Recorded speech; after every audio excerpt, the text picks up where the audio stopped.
Hello everyone, I am going to discuss about the subject emerging domain in electronics engineering, in which I will discuss introduction of semiconductor materials. So, the first of all, what is a semiconductor material? Semiconductor materials are a special class of elements having a conductivity between that of a good conductor and that of an insulator. And basically there are two type of semiconductor material, the semiconductor crystals. First is single crystal and second is compound crystal. Single crystal semiconductor materials are group 4 element, that is germanium, silicon, etc., and compound crystal semiconductor materials are formed by group 3 and group 5 elements. Examples are gallium arsenide, cadmium sulphide, gallium nitride, gallium arsenide phosphide.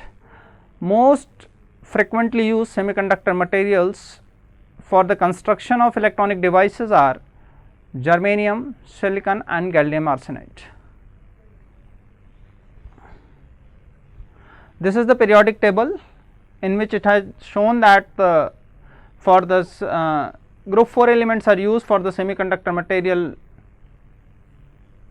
and group 3 and group 5 elements are used for the doping purpose, and the combination of group 3 and group 5 elements are used for compound crystal semiconductor material.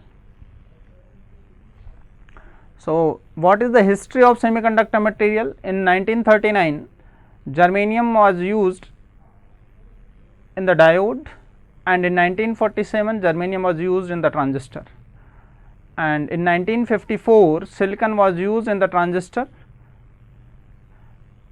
because the silicon is less temperature sensitive and abundantly available in nature. Silicon is preferred over germanium. Why? Because the silicon is less sensitive to temperature, therefore we prefer the silicon as compared to germanium. High speed transistor was used in 1970 by using gallium arsenide.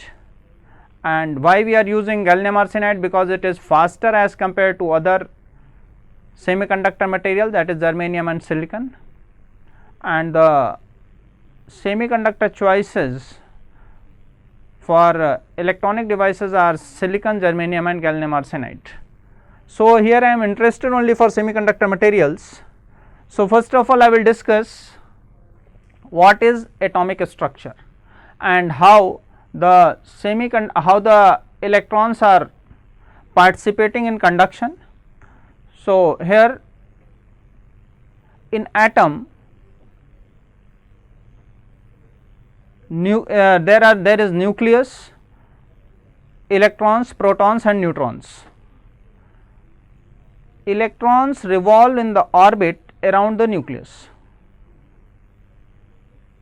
Electron distribution for germanium and silicon has been shown here, as the germanium has 32 atomic number and silicon has 14 atomic number. So, the 4 electrons are in the outermost orbit of the germanium and silicon, and as I was discussing that the atom consists of nucleus, electron, proton and neutron.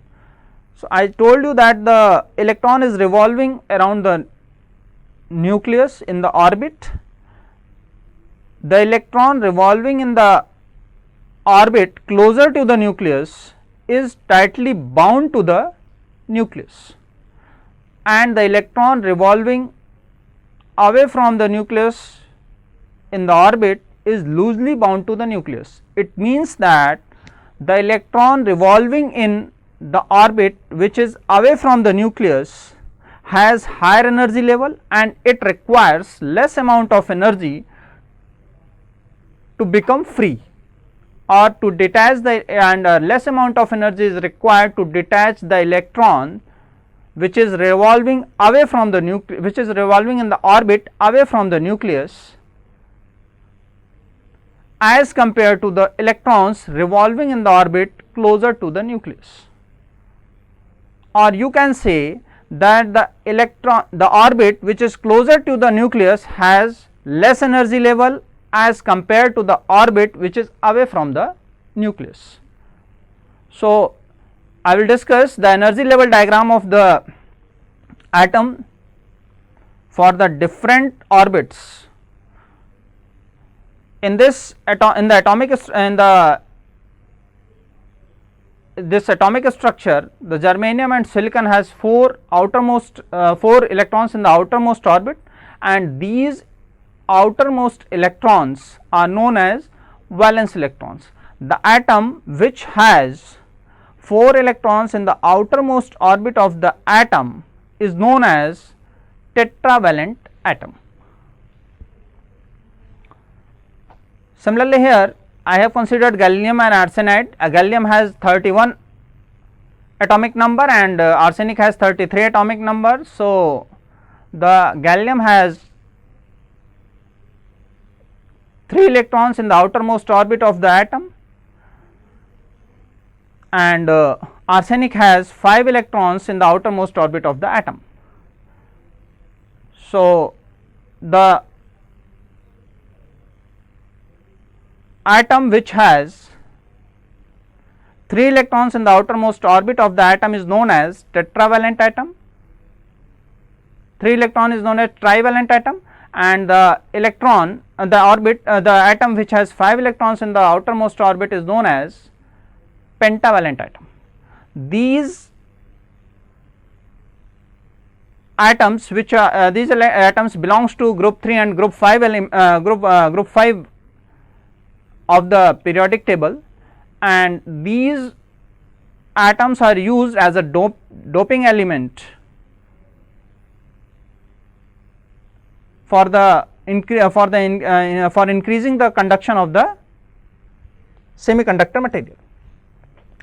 What is covalent bonding? The sharing of electron between the atom is known as bonding.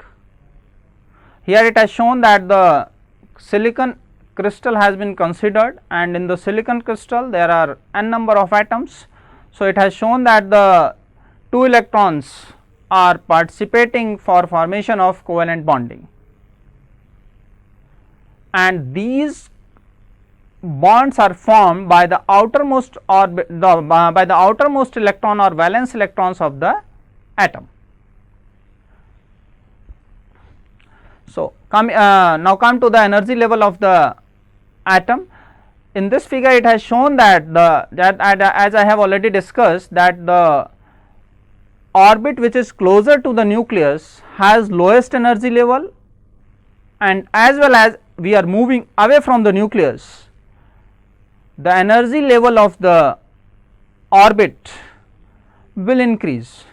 So, it has shown in this diagram that the energy level of the nucleus is very less as we are moving away from the nucleus, or you can say as we are moving towards the outermost orbit, the energy level is highest for the valence level or outermost orbit of the atom. It has been shown in this diagram. Now, come to the classification of solids on the basis of energy band diagram. In this diagram, solids are classified into 3 parts. First is insulator, second is semiconductor, and third is conductors. What is insulator? Insulators are those substances which do not allow the passage of electric current through them. If we talk about the definition of insulator in terms of energy band diagram, the valence band is full and conduction band is empty, and the gap between valence band and conduction band is large or very high.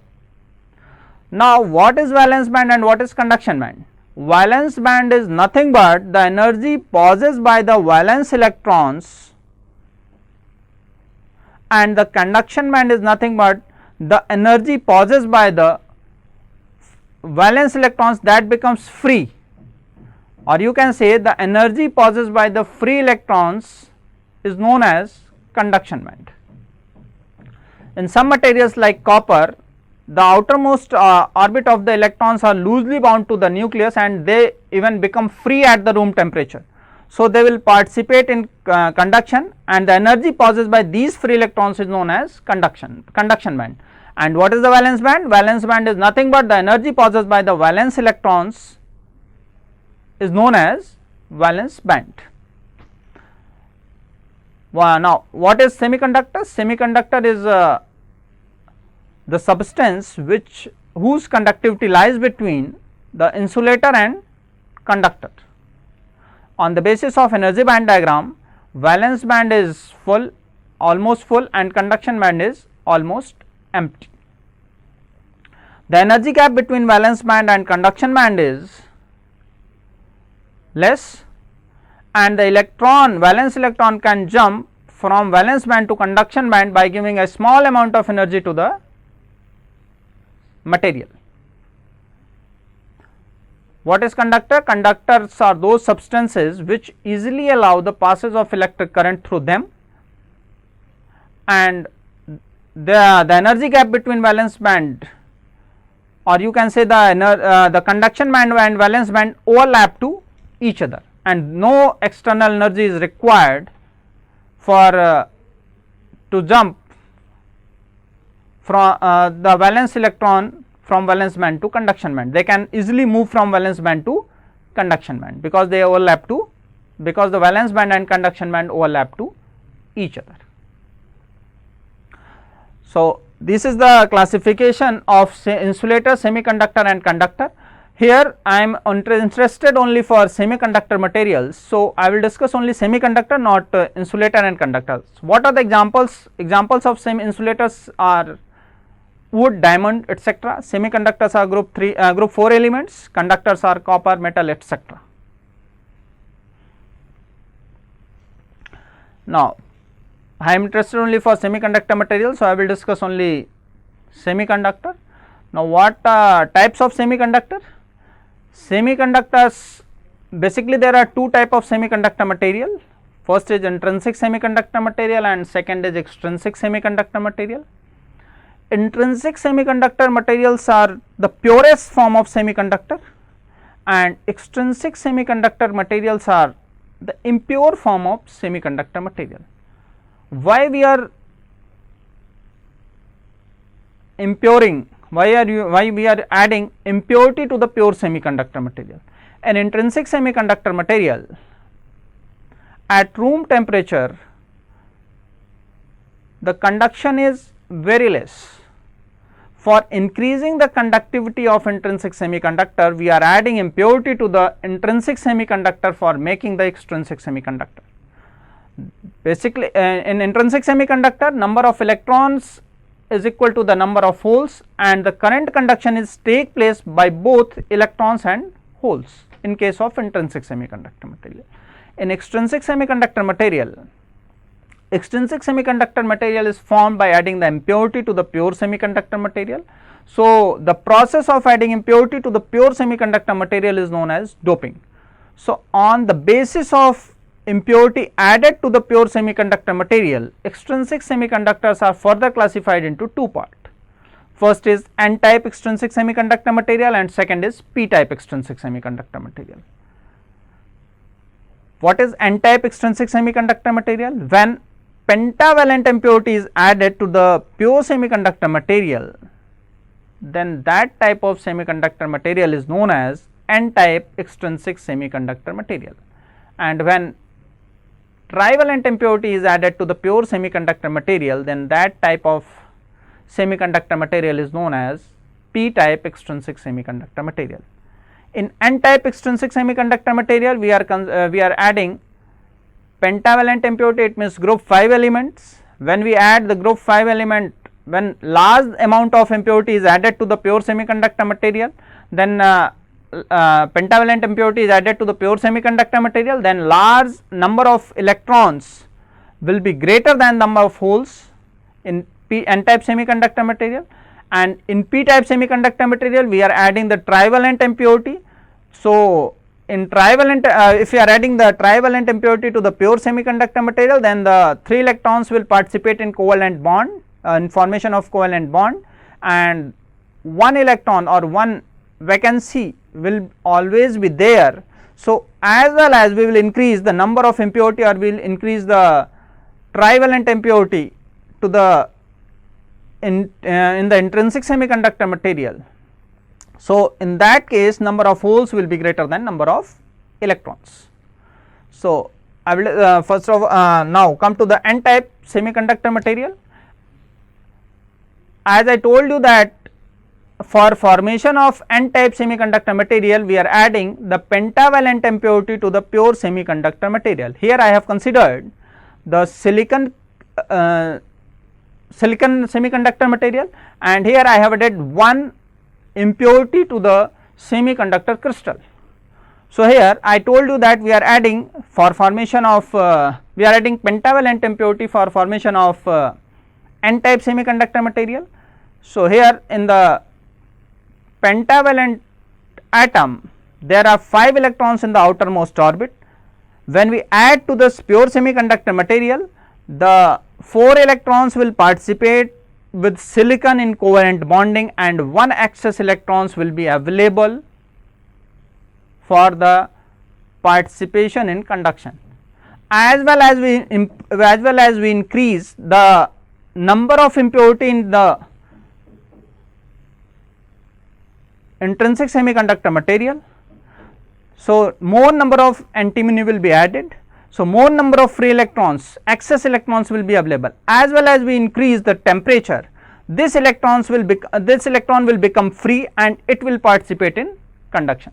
So, here we can see that the conduction in n type semiconductor material is only because of electrons, and number of electrons is greater than number of holes. So, in n type semiconductor material the conduction takes place because of electrons, and the concentration of electron is greater than number of holes. When the antimony donate 1 electron for the conduction purpose, when the electron becomes free, it means the antimony is donating the 1 electron for the conduction purpose. Therefore, for the conduction purpose, therefore this antimony is also known as donor impurity or donor atom, because it is donating 1 electron for increasing the conduction of the extrinsic semiconductor or n type semiconductor material. In p type semiconductor material, group 3 elements are used for formation of p type semiconductor material. Here we have considered the boron. In boron there are 3 valence electrons. When we add trivalent impurity to the pure semiconductor material, 3 electrons of the boron will participate in covalent bonding, and 1 electron of silicon, 3 electron of boron will participate with the silicon atoms to form the covalent bonding, and 1 electron of silicon will not form the covalent bonding, or you can say there is a vacancy or there is a hole which cannot form the covalent bonding with the boron atom. As well as we increase the temperature, the 2 processes will take place. First, the covalent bond will break and the electron will become free. When the electron will become free, as well as we increase the temperature, the electron will become free, and at the same time the electron will jump and boron will accept the electron. So, boron is known as acceptor impurity because it can accept 1 electron for formation of covalent bonding. So, when the boron will accept the electron, again 1 vacancy will be created. When the vacancy will be created and at the same time it will accept the electron. So, there is a 1 vacancy will always be there, and formation of electron can take place by increasing the temperature, formation of covalent bond can take place by increasing the temperature. So, as well as the number of impurity will be added or will increase, the number of holes will increase, because we are by increasing the temperature the bond will break and the one covalent bond will form and one vacancy will be created at the same time. So, the number of holes will increase as well as we will increase the number of impurity to the number of trivalent impurity. So, you can say in p type semiconductor material the majority charge carriers are holes and minority charge carriers are electrons. So, in the p type semiconductor material the conduction takes place because of holes. Okay. And because the boron accept one electron, so it is known as acceptor impurities. Now, what are the majority and minority charge carriers in n type and p type semiconductor material? So, as I have already discussed, the majority charge carriers in n type semiconductor materials are electrons, and in p type semiconductor materials are holes, and minority charge carriers in n type semiconductor materials are holes, and in p type semiconductor materials are electrons. Now, come to the difference between intrinsic and extrinsic semiconductor materials. As I have already discussed, what are the intrinsic semiconductor material, what are the extrinsic semiconductor material. So, we will be able to understand the difference between the intrinsic and extrinsic semiconductor material. Intrinsic semiconductor materials are purest form of semiconductor. Extrinsic semiconductor materials are impure form of the semiconductor material. As I have already discussed that for making the extrinsic semiconductor material, we are adding the impurity to the pure semiconductor material. So, extrinsic semiconductor materials are impure semiconductor material.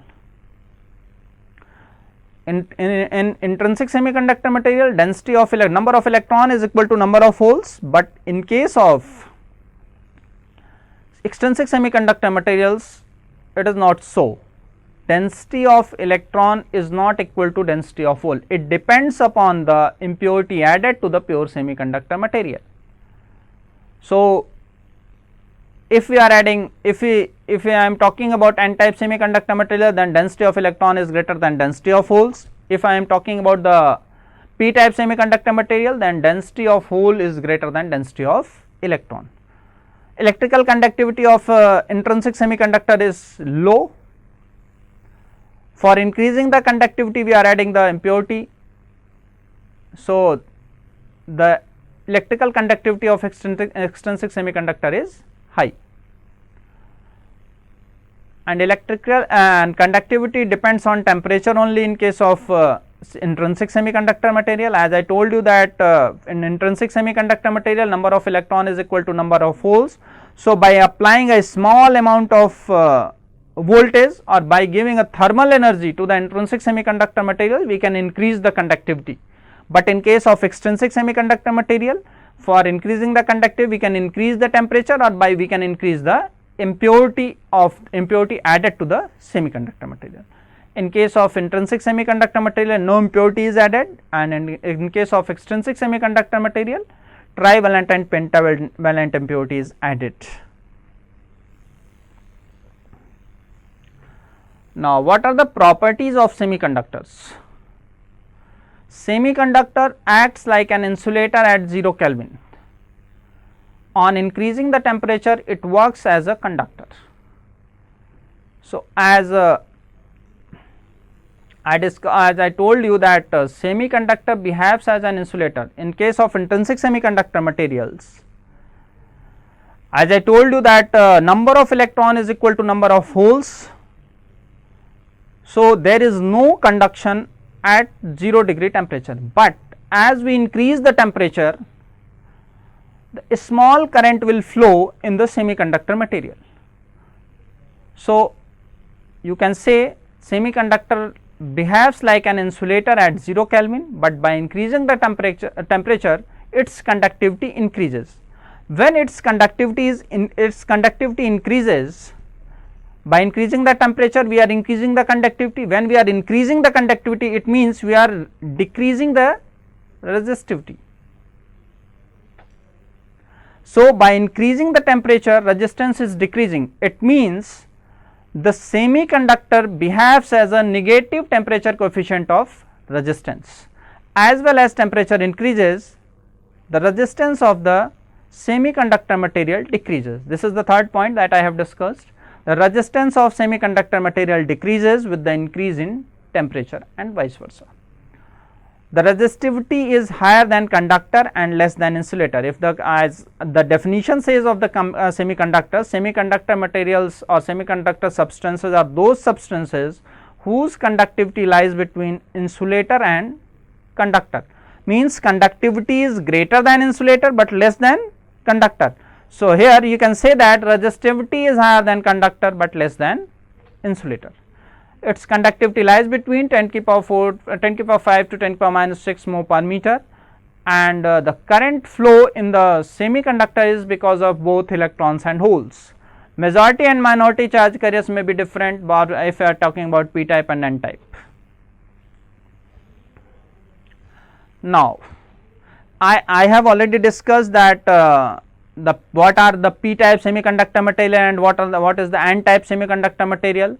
So, for formation of p-n junction, what will I do? We will take a p type semiconductor material and n type semiconductor material.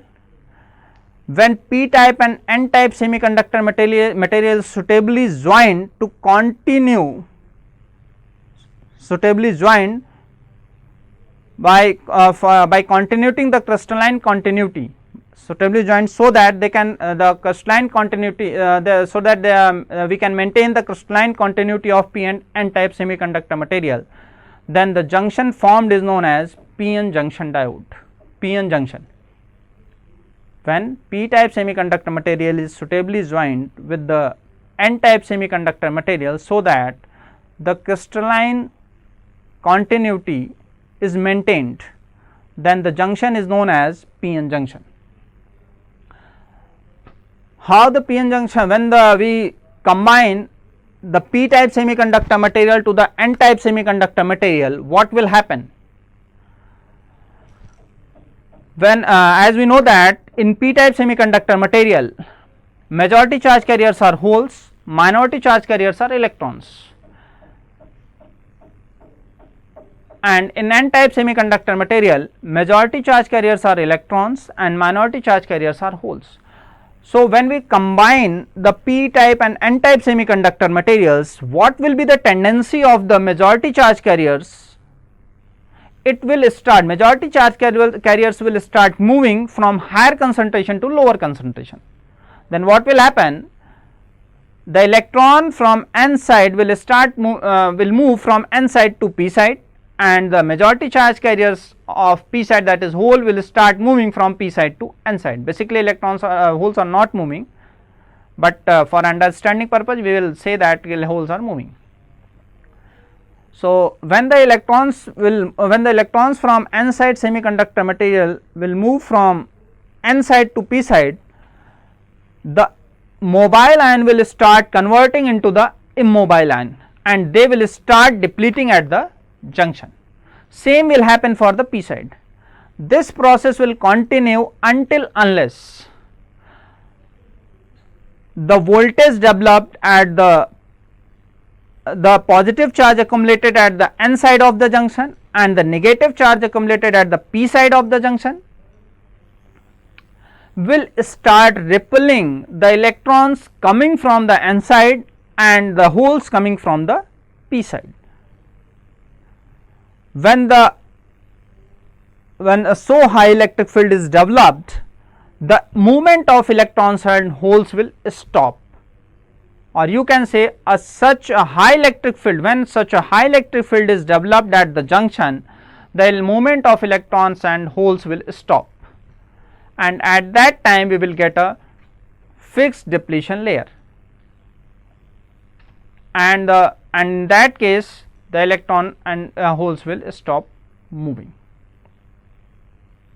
and in that case no charge carriers will cross this junction, and when no charge carriers will cross the junction, we can say that the current flowing through p-n junction diode will be 0, because there is no movement of charge carrier.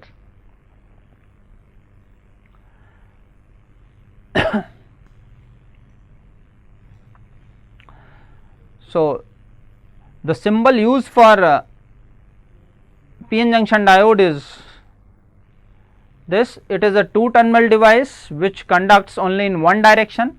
When PN junction diode is forward bias, it behaves as a short circuit, and when it is reverse bias, it behaves as an open circuit. So, the for conduction purpose, what will I do? We will do the biasing for reducing the, as I have discussed in this slide, that the depletion layer is formed, the potential is developed at the junction. This potential is nothing but the built in potential which breaks, which stops the charge carriers from coming from P side and N side. So, a negative potential developed at the P side and positive potential is developed at the N side. So, for conduction purpose, what will I do? We will do the biasing, and for bias, why we are doing biasing? Because the biasing of the transistor, biasing of the diode will reduce the depletion layer formed at the junction, and by reducing the depletion layer formed, or by cancelling the potential barrier formed at the junction, we can the charge carriers can cross the junction by applying a biasing voltage across the diode. So, why we are doing biasing? By what is the, first of all, what is biasing? Biasing is nothing but a method to apply external voltage across the device or across the PN junction diode. In forward bias mode, the diode acts as a short circuit, and in reverse bias mode, the diode acts as an open circuit. In the next lecture, I will discuss the biasing conditions of PN junction diode, and in that lecture I will see how the depletion layer reduces in case of forward bias, and how depletion layer, width of depletion layer widens by applying the reverse bias voltage. Thank you.